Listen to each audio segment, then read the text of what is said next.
We have 4 people in person and 2 over camera.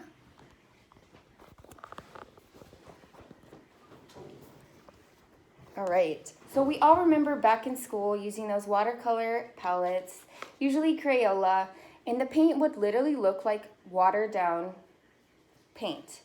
It was nothing special. It would leak all over the page and it was almost frustrating. So everyone has used these and they're all used to it. But I'm here today to show that these watercolors actually have a lot more potential than we think, and they're a lot more potent than those watered down colors we're used to. Not only will I be explaining something that we already know, I will be showing a nice stress relief that is easy to get, compact, and is a nice way to have some stress relief at home during these stressful times in the world. Okay, to start, you just need a color palette. I have this one. You can use anything. You can get it at the dollar store. Crayola is fine.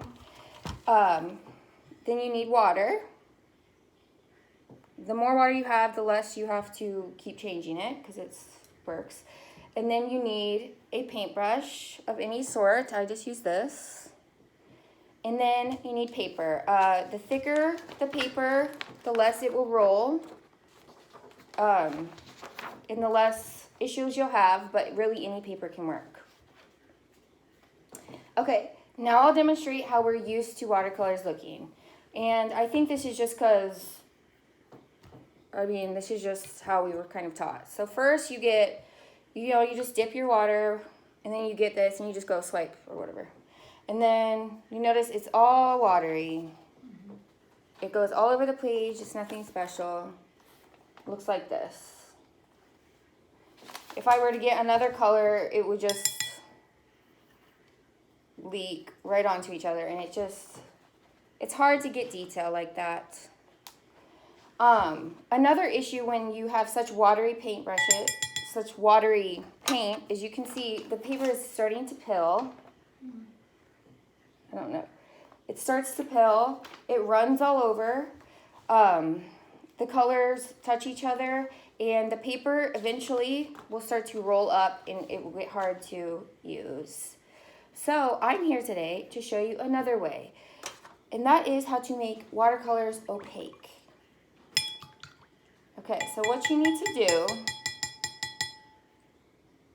is you get your water and you need to dab the water off of your paintbrush. This is something we might all forget to do, because when you bring all this water over here and get it in the water, you're getting a lot of water and not a lot of paint. But this way you get a little bit of water and a lot of paint. You can see even the paintbrush is just coated with that paint. It's much different. And I'll even show you just one swipe how much different that is than the watery. You can see this is with a lot of water. This is with not a lot of water at all. And I'll just keep painting. You can see it will not run, and you can't even see the page underneath. And literally all I did to get this vibrant, bright, opaque, and potent color that looks a lot like tempera paint is simply dab, get all the excess water off, and do some swipes. The key is dabbing that water and doing a nice little circle. I'll show with another thing. Nice and opaque. You see? Okay.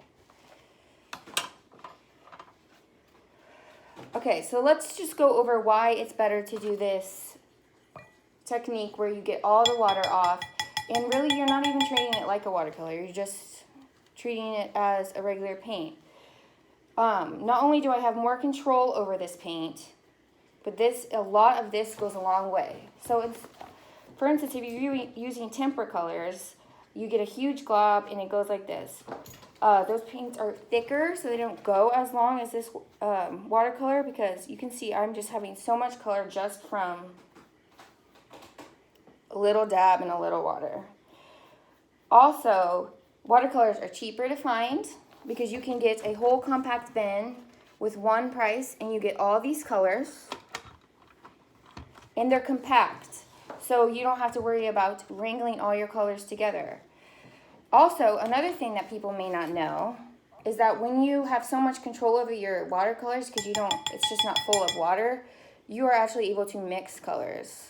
So I literally can mix these two together. I'll put it over here. Mix, completely different color now.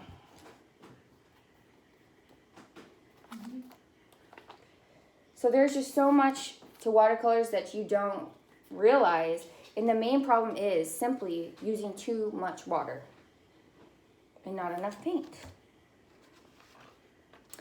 One thing you do need to make sure you do not do, though, is have your paints be too tacky. And the way you could do this is just simply not using enough water.